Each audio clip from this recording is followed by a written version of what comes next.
तो दिल्ली विधानसभा चुनाव के उत्सव में आज आमो खास ने हिस्सा लिया।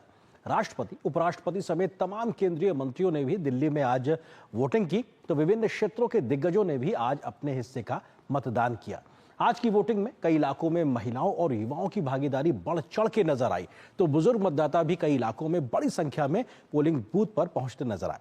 इस बार दिल्ली के नतीजे सिर्फ दिल्ली की राजनीति पर ही नहीं बल्कि राष्ट्रीय राजनीति पर भी एक अपना असर डालते हुए नजर आएंगे। 25 में दिल्ली किसकी? ईवीएम में कैद हुआ दिग्गजों की किस्मत का फैसला। किसके सर सजेगा दिल्ली का ताज? भाजपा, आप, कांग्रेस में टक्कर भीषण। दिल्ली की 70 विधानसभा सीटों के लिए 699 उम्मीदवारों की किस्मत का फैसला ईवीएम में कैद हो गया। लोकतंत्र के इस महापर्व में हर आमो खास ने बढ़ चढ़ कर हिस्सा लिया। राष्ट्रपति द्रौपदी मुर्मू ने आज दिल्ली विधानसभा चुनाव के लिए वोटिंग की। उपराष्ट्रपति ने अपनी पत्नी सुरेश धनखड़ के साथ कतार में लगकर लोकतंत्र के इस महापर्व में भाग लिया। लोकसभा में विपक्ष के नेता और कांग्रेस सांसद राहुल गांधी ने मतदान किया। वहीं दिल्ली के उपराज्यपाल वीके सक्सेना ने अपनी पत्नी के साथ लोकतंत्र के महापर्व में भाग लेते हुए मतदान किया। केंद्रीय मंत्री हरदीप सिंह पुरी ने मतदान किया। दिल्ली के मुख्यमंत्री आतिशी व कालकाजी विधानसभा सीट से आप उम्मीदवार आतिशी ने मतदान किया। भाजपा सांसद मनोज तिवारी ने यमुना विहार में अपना मतदान किया। दिल्ली विधानसभा चुनाव के लिए केंद्रीय मंत्री हर्ष मल्होत्रा ने अपने मताधिकार का प्रयोग किया। वहीं जंगपुरा विधानसभा क्षेत्र से आम आदमी पार्टी के उम्मीदवार मनीष सिसोदिया ने भी अपने मताधिकार का इस्तेमाल किया। वहीं दिल्ली की हॉट सीटों में से एक नई दिल्ली सीट पर इस बार मुकाबला दिलचस्प है। इस सीट से भाजपा उम्मीदवार प्रवेश वर्मा ने नए विजन की नई सरकार दिल्ली के लिए समय की जरूरत बताया।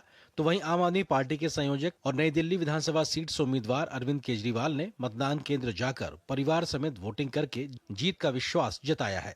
उधर कांग्रेस उम्मीदवार संदीप दीक्षित ने कहा कि इस बार कांग्रेस के लिए यह चुनाव कई मायनों में बेहद अहम है। 11 साल आप कोई काम नहीं करेंगे और जब आप हार रहे होंगे तब आपको हनुमान जी याद आएंगे या मंदिर याद आएंगे या पुजारी याद आएंगे, तो कुछ नहीं होने वाला। देखिए, कमल का फूल खिलेगा। अच्छे स्कूल बनाने के लिए, अच्छे मोहल्ला क्लिनिक बनाने के लिए, अच्छा इलाज के लिए, अस्पतालों के लिए, दिल्ली के विकास के लिए वोट डालें सब लोग। हमने मुद्दे उठाए हैं। मुझे लगता है कि जिन मुद्दों को लेके कांग्रेस पहले बात कर रही थी, आज वो मुद्दे लोगों के बीच में हैं, इसलिए एक चुनाव बदला हुआ दिख रहा है। आज की वोटिंग में बुजुर्ग और महिलाओं ने भी बढ़ चढ़ कर हिस्सा लिया। उधर एनडीएमसी कम्युनिटी सेंटर के मतदान केंद्र में पहली बार 14 दृष्टिबाधित युवाओं ने मतदान में भाग लिया। सभी ने ब्रेल लिपि के माध्यम से मशीन पर वोट के लिए बटन दबाया। चुनावी दंगल में ताल ठोक रहे प्रत्याशियों की किस्मत युवा और महिलाओं के साथ साथ कामकाजी उम्र के लोगों पर भी टिकी है। दिल्ली के लिए त्रिकोणीय रण में क्या इस बार आम आदमी पार्टी को सरकार बनाने का मौका मिलेगा, या फिर भाजपा पर जनता विश्वास जताएगी, या फिर 15 साल तक दिल्ली पर शासन करने वाली कांग्रेस एक बार फिर से वापसी कर पाने में संभव हो पाएगी? ये तो 8 फरवरी को ही नतीजों से साफ हो पाएगा। शैलेंद्र मिश्र, मुकेश शुक्ला, अमरेंद्र गुप्ता, गिरीश निशाना, धीरज कुमार के साथ ब्यूरो रिपोर्ट, टीटी न्यूज।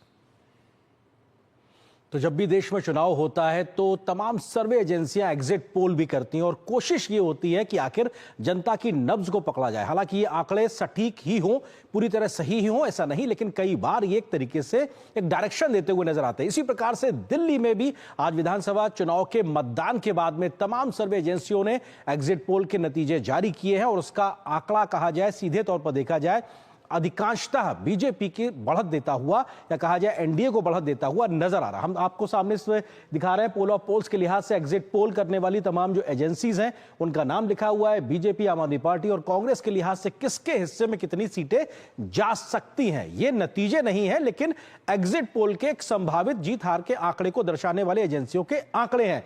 मेट्राइज की अगर बात की जाए, जिसने सर्वे किया है, तो वो 35 से 40 सीटें दे रही है।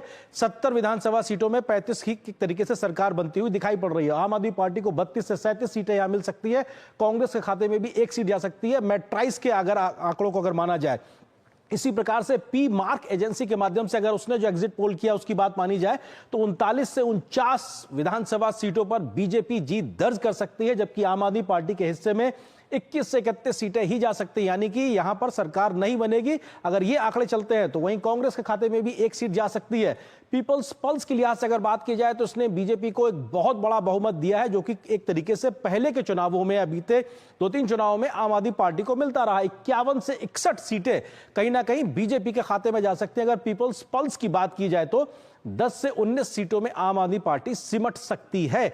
यह कहीं ना कहीं एक आकलन है पीपल्स पल्स सर्वे एजेंसी को एग्जिट पोल को लेकर। कांग्रेस के खाते में यहां कुछ भी नहीं जा रहा है। जेवीसी की अगर बात की जाए, जिसने अपना सर्वे किया, उसके आंकड़े बताते हैं कि 39 से 45 सीटें जो हैं बीजेपी को जा सकती हैं। वहीं आम आदमी पार्टी के पास में 22 से 31 सीटें, यानी सरकार बनाने से बहुमत का आंकड़े से कम रह सकती है आम आदमी पार्टी, और यहां पर भी बीजेपी को बढ़त दिखाई पड़ रही है। कांग्रेस 0 से 2 सीटों तक जा सकती है। तो कांग्रेस का खाता खुलता हुआ तो कहीं दिख रहा है, लेकिन पूरी तरीके से नहीं। इसी प्रकार से पीपल्स इंसाइडर की बात अगर की जाए तो बीजेपी को 40 से 44 सीटें मिलती दिखाई पड़ रही हैं। 25 से 29 सीटों पर आम आदमी पार्टी सिमटती दिखाई पड़ रही है। 0 से 1 के बीच में कांग्रेस रह सकती है।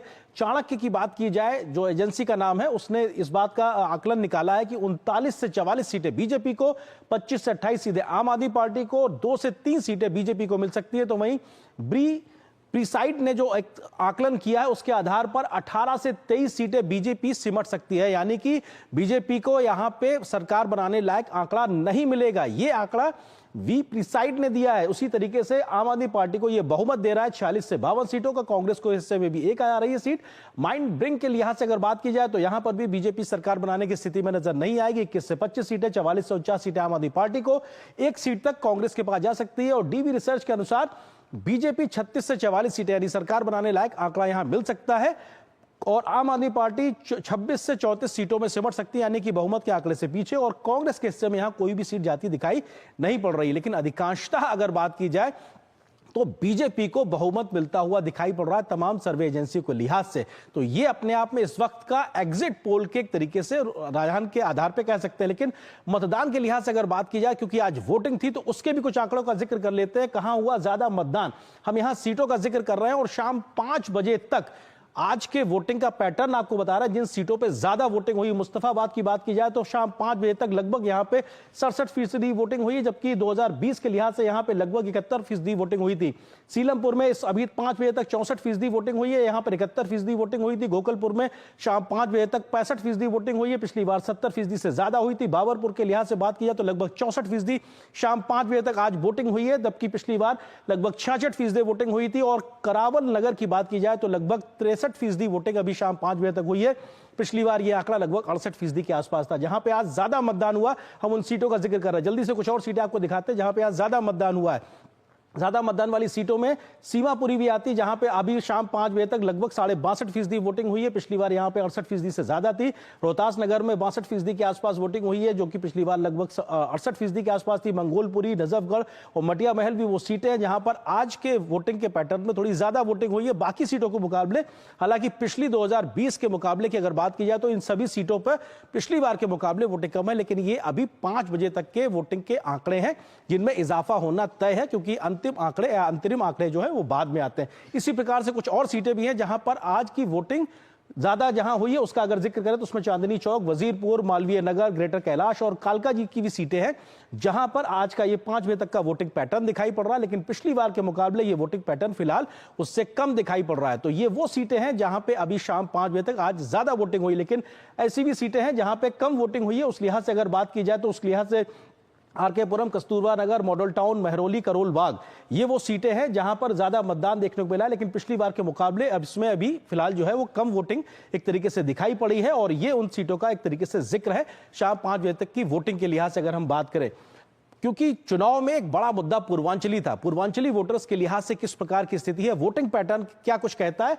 कुल सीटें 29 हैं जहां पर पूर्वांचल के वोटरों की एक बहुतायत के तौर पर देखा जाता है। 2020 में लगभग 64.22% वोटिंग हुई थी, और 2025 में शाम 5 बजे तक आज लगभग 60% के आसपास पहुंचता नजर आ रहा है। तो क्या ये पिछली बार से तो अभी कम है, लेकिन क्या अंतिम आंकड़े में ये बढ़ेगा, ये देखना भी दिलचस्प है, क्योंकि पूर्वांचली को एक वोटर के तौर पर भी लगातार दिल्ली की सियासत में देखा जाता है। इसी प्रकार से अगर बात की जाए झुग्गी झोपड़ी वाला जो इलाके हैं, वहां के लिहाज से अगर बात की जाए तो लगभग 20 सीटें ऐसी है जहां पर एक बड़ा वोट बैंक के तौर पर झुग्गी झोपड़ी वाले लोगों का वोट होता है। 2020 के लिहाज से बात की जाए तो लगभग 62% के आसपास वोटिंग हुई थी इन इलाकों में, इन 20 सीटों में, और अभी शाम 5 बजे तक लगभग 57% वोटिंग इन इलाकों में देखने को मिली है। लेकिन क्या पिछली बार के आंकड़े से ये आगे बढ़ पाएगा, क्योंकि झुग्गी झोपड़ी और वहां की मूलभूत सुविधाओं को लेकर भी लगातार चुनाव में चर्चा होती रही है। ये अपने आप में बड़ा एक फैक्टर रहा है, इस लिहाज से ये समझना बड़ा जरूरी है। इसी प्रकार से अगर बात की जाए तो वोट बैंक के लिहाज से एक पैटर्न पे देखा जाए तो दिल्ली की मुस्लिम बहुल प्रभाव वाली जो सीटें हैं, ऐसी संख्या लगभग 13 के आसपास गिनी जाती है और 2020 में यहां पर 66% से ज्यादा वोटिंग दर्ज की गई थी, लेकिन अभी शाम 5 बजे तक लगभग 60% वोटिंग दर्ज की गई है। हालांकि अंतिम आंकड़ा बढ़ेगा तो एक पैटर्न दिखाता है कि किस प्रकार से किन किन इलाकों में ज्यादा वोटिंग देखने को मिली और कहां पे कम वोटिंग हुई है। तो उस लिहाज से देखा जाए तो ये बेहद महत्वपूर्ण है। तो किस तरीके से आज की वोटिंग का पैटर्न रहा है, लेकिन महत्वपूर्ण खबर यह भी है कि किस तरीके से एग्जिट पोल के जो आज रुझान आए हैं या कहा जाए जो नतीजे दिए गए हैं उसमें बीजेपी को बढ़त मिलती दिखाई पड़ रही है अधिकांश एग्जिट पोल के लिहाज से। इसी